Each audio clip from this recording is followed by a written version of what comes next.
مقصد ما یک معافیت هست که مراد با 3 همراه خود از این محل سنگ پشت ها را می چیند.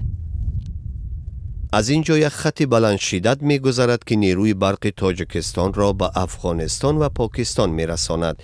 طرح مذکور را کاسه هزار می نامند. در 43 هکتار زمین نزد دهه اولیای ناحیه کوشانیان ایستگاه بزرگ برقی باید بسازند.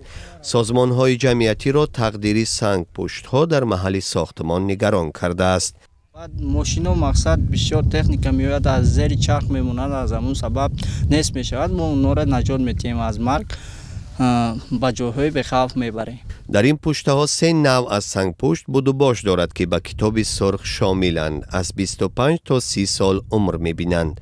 در یک روز زیاده از 6-7 هزار سنگ پشت ما از این منطقه ساختمانی جمع آوری کرده برده میزنیم.